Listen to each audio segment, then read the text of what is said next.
252. I blame you bastards. I sent me back looking at Pulp Fiction slowly to see, like, is there really Bruce Willis's dick in this movie? Yes. And sure enough, it's there for like 3 frames. So I'm going like frame. Oh, dick. Okay, frame. This is not something I normally do with my day. You know? But sure enough, it does appear. But how the hell did you even notice that? Because it's like boom.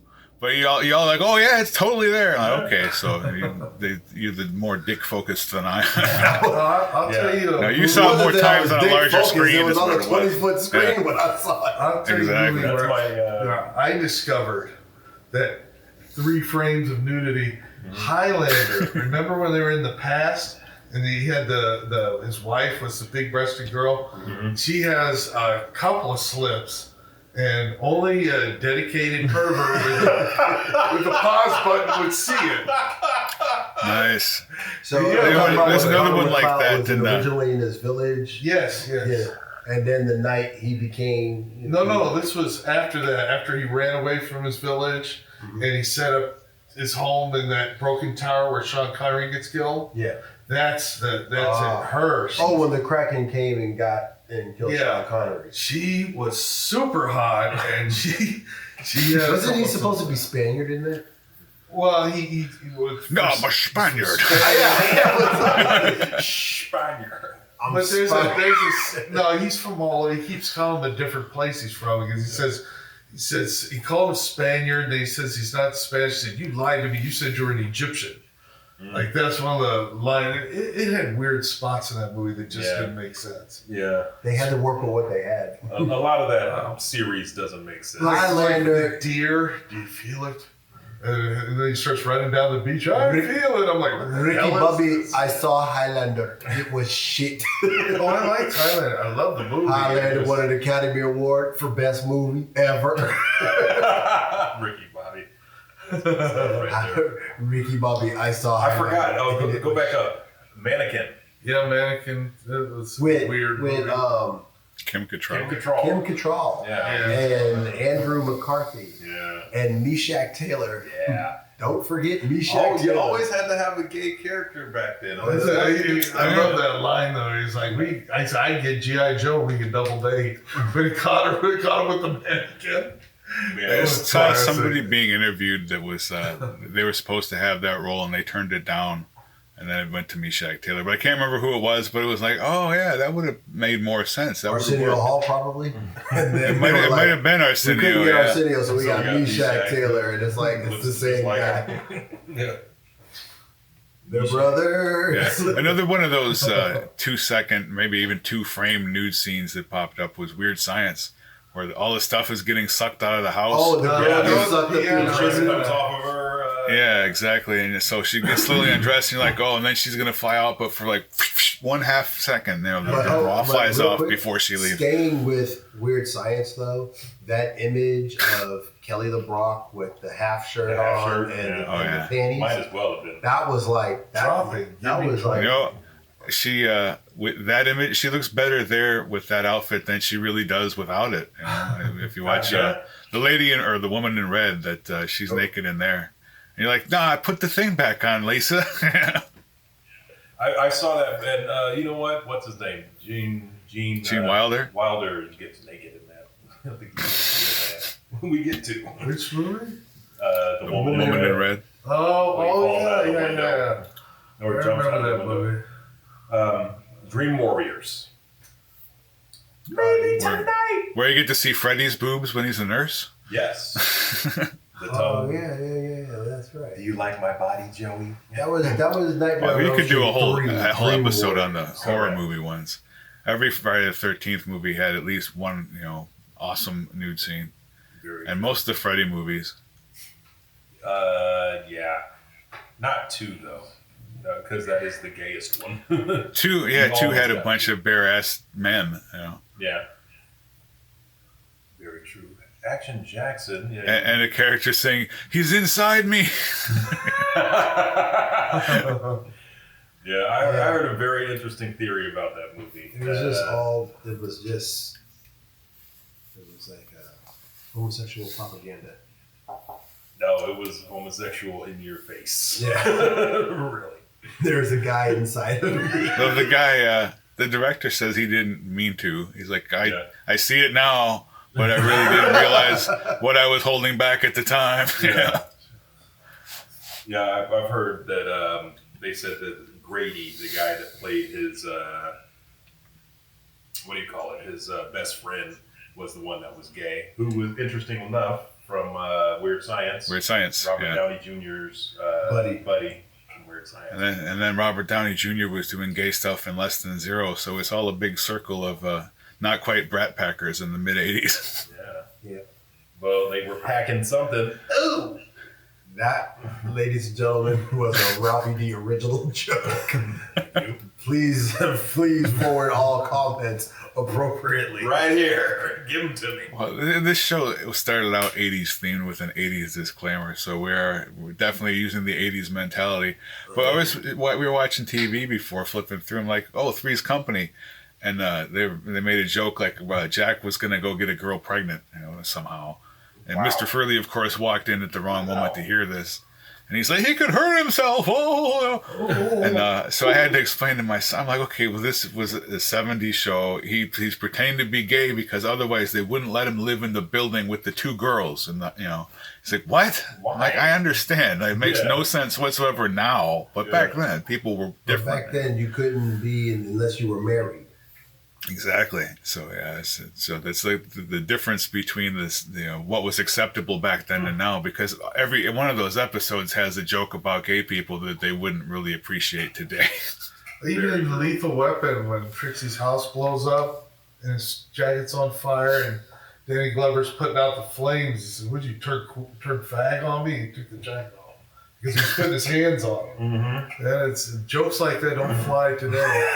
No, they do not. I tried to watch Jay and Silent Bob Strike Back, and my kid was in the room, and it was like 5 minutes, and I'm like, no, dude, let's not watch this.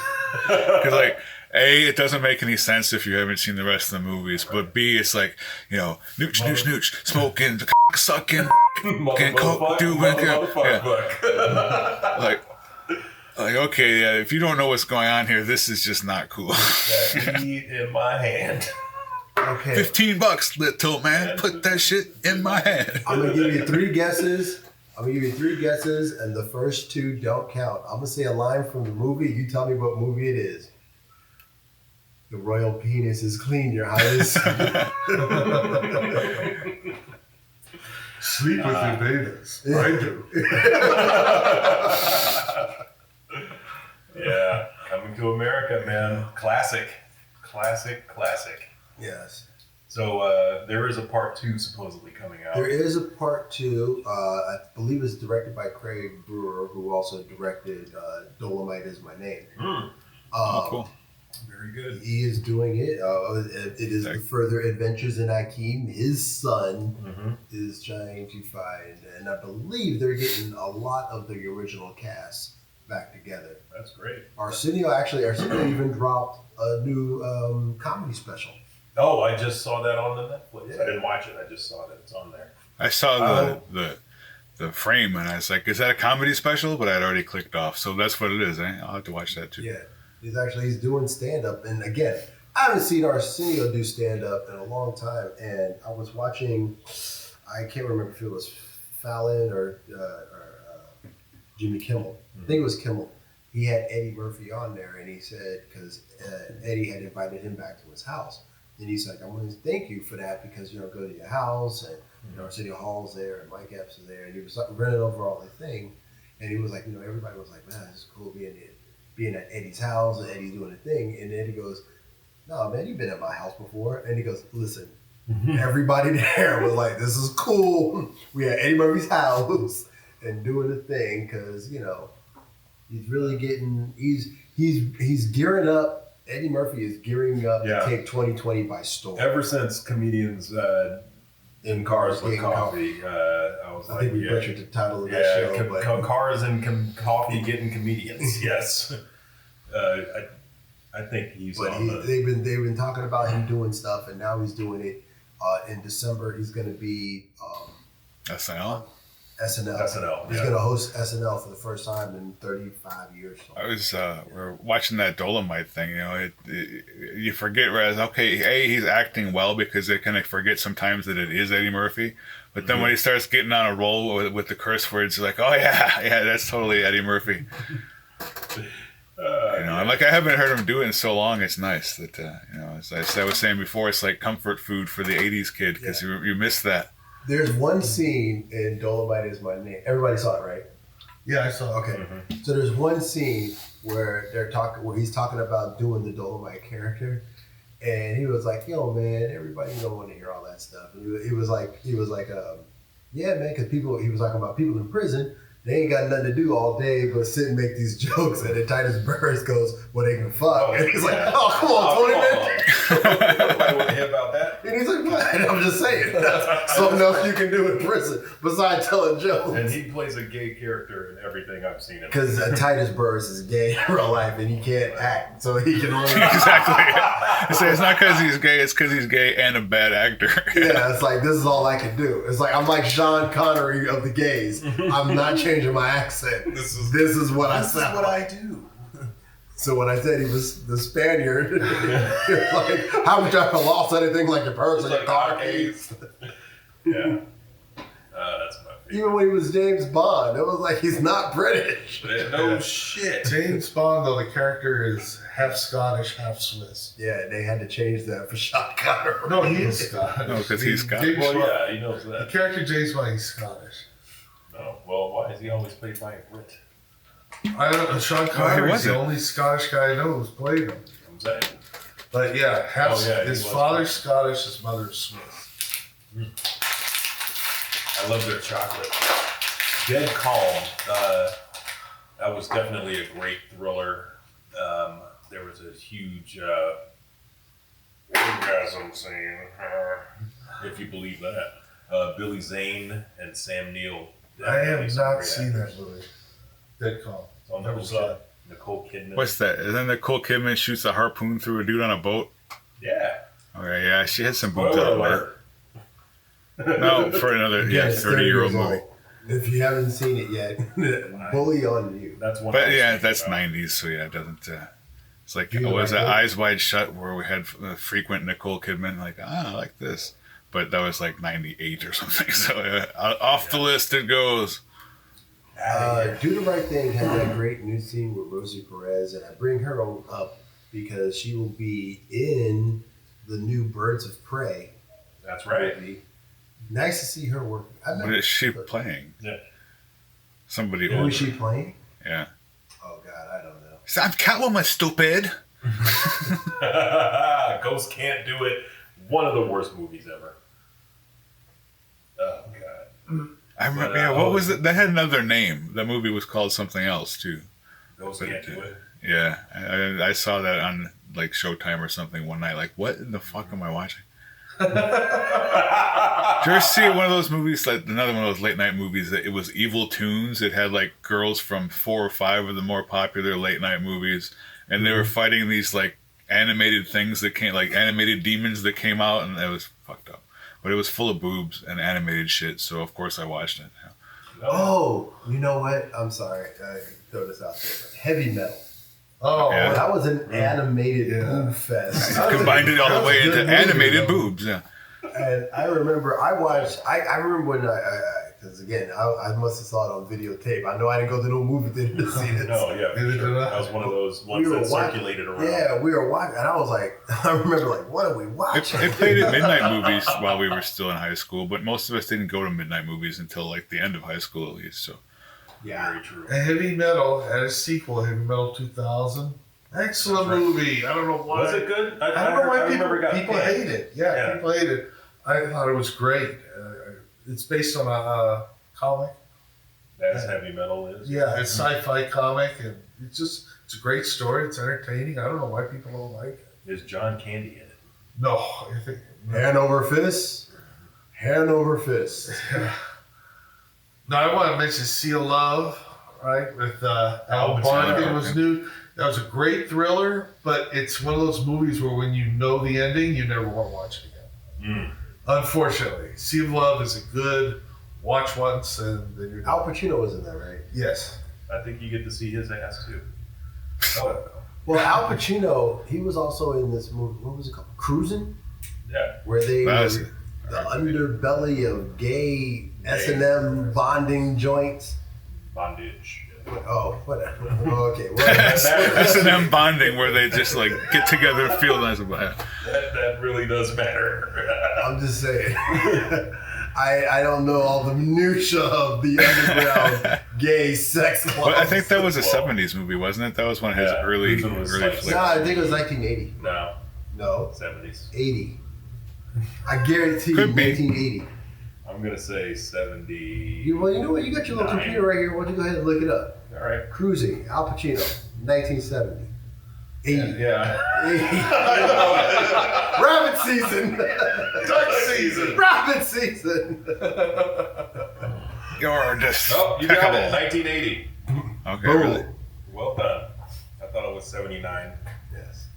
Usually, Well- you win on the That was good. You saw that one. I didn't see it. Well, there was one of those around that time that Richard Gere did too, and I remember that being a big deal. Like he was naked in there, and I was like, "Who's Richard Gere, and why do anybody care?" Because I was like 6. Oh yeah, for well, sure. don't forget Officer and the Gentleman. We got Deborah Winger.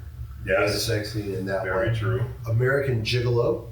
Yeah. plenty of that was sex probably in it. that one. Yeah, American Gigolo. And had a Blondie Pretty Woman. song in it too. So yeah, Pretty Woman, was that 89 or 90?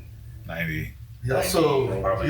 did Red Corner, which was an excellent movie. He had a sex scene. I remember that movie. That was a good. I went to movie. see that movie with Big Tom.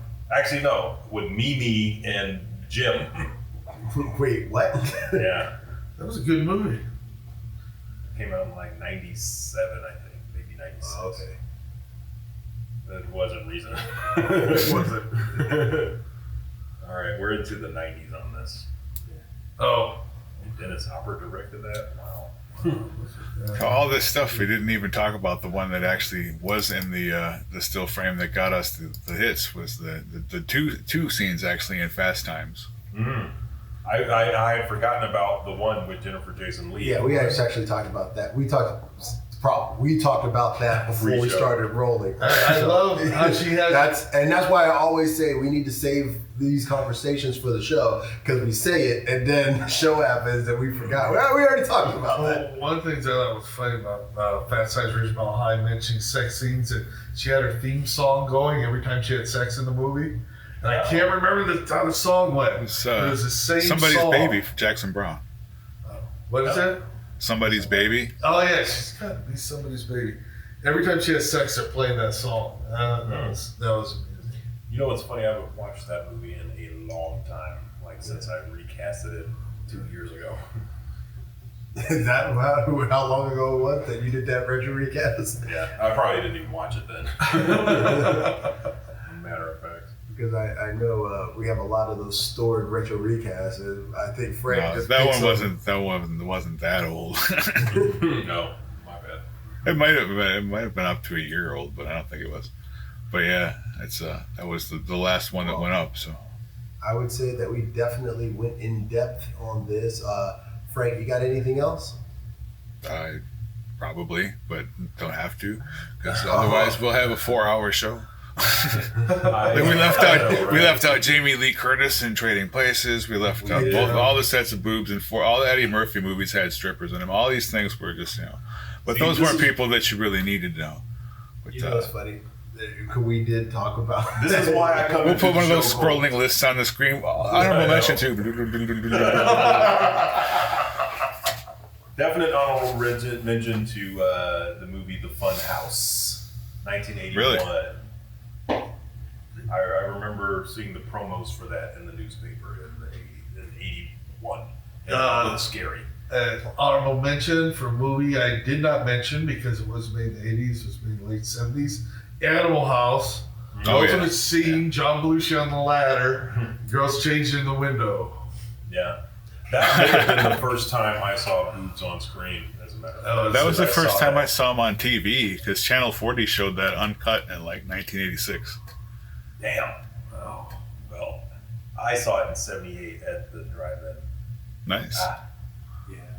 Good stuff, man. Thank you to my aunts. I would give an Taking me to honorable see mention that. to Harold and Maude because I like to see a young guy with an elderly woman. Oh, wow. She still got it, man. She still got it. Yeah, she was. A lot more sugar in that tank. No doubt. Yeah. Twist of that movie, she was a Holocaust survivor. Yeah, she had the little tattoo on her arm of her numbers. Yeah. Harold never knew. Yeah. It's what made it kind of sad at the end. Not just that, you know, he was like 20 having sex with an 80-year-old woman, but that she survived the Holocaust too. Yeah. Had to go through all that and then this. Yeah. That kind of killed my boner. But you know what? Oh, almost. There was, real quick, I just want to say on the way out, there were several actresses that were, let's just say, they weren't that talented as actresses, but they would show. But they were talented. You know, in the beginning, you got like Bo Derek, Tanya Roberts. Right. Who else in the 80s was like, they did a lot of.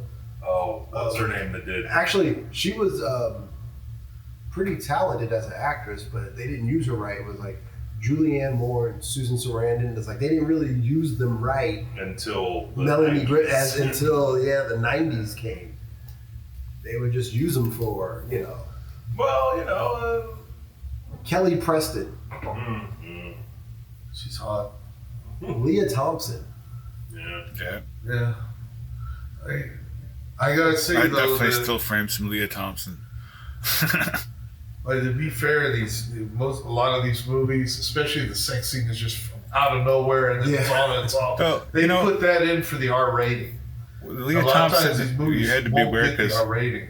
you know you didn't want to still frame Leah Thompson. You're looking at her ass, but then Howard the Duck is in frame, and you're like, I don't know about all this. You know, That was such a I bad just movie. closed one eye. there you go. Close one. Yeah. But yeah, they put the scenes in a lot of times just to get that R rating. Yeah. I was watching a Shakespeare adaptation of Othello, and just out of the blue, one of the co-star, Othello's wife, takes off her top. Was it Was the it the Othello one with with the black guy? Anthony Hopkins was in blackface? Because that bothered the hell out of No, me. this was me. Anthony Hopkins was in blackface, and he did. Yeah, it wasn't blackface. It was. But I'm just saying this. It's not like blackface? scenes like that. It was a lot of makeup that made him look like a black guy. Yeah, it's not blackface. Yeah, it is. C. Thomas Howell, Soul Man, blackface. It's not blackface. Blackface. Not in the so called. traditional sense where it's like shoe leather black with like gigantic red and white stuff, but Yeah, Hey, man. The red and but in the Robert modern Downey sense, Jr., yeah. Tropic Thunder, blackface. That's another subject right there. Like, you know, Soul Man. Would they make that movie now? And that was a remake as it no. was, you know, Oh, that was a remake? because it was basically Watermelon Man in the 70s, and they did it that's as true. Soul Man in the 80s. So now they would just call it N-Word Man in the 2020s. I would watch that. It'd be the strangest superhero you've ever seen. I remember I watched Watermelon Man. That was something. That sounds racist. I don't know nothing about Watermelon Man. A white man wakes up and he's a black man, and he has to go through all the trappings of being black. It was made in the 70s, mid 70s, I want to say. It's like that. What was the Eddie Murphy skit, White Like Me? Oh, Where he went out there and whited up and went down to Go buy ahead. shit. No, it's okay. Go ahead. Take it. No, take it. Go ahead. Take it. Are you serious? When the last black person gets off the bus and then there's just white people on the bus and they Start partying. the party starts. I remember that. That was funny. Oh my god, that is the best. Oh, Is he gone? Is he gone? And then the strobe light goes on. Oh my god. Yeah, girls selling Eddie like Murphy's back. concessions. We may have to call this the Eddie Murphy show because he's got so much stuff in it. and does anybody have anything else going out? You know what? Bush. We've got Bush. No, I got nothing. Then for Frank G, Johnny Blaze, and RAD, I am Cool Water Kurt saying, if we're going to live together, we're going to have to be able to play together. The more colors, the more better. Peace and love must roll each and every time. Love knows no boundaries, and bullets have no names. You know what? I'm gonna say the mo titties, the mo better. Mo titties, mo titties, mo titties. I knew he was gonna say that. 52.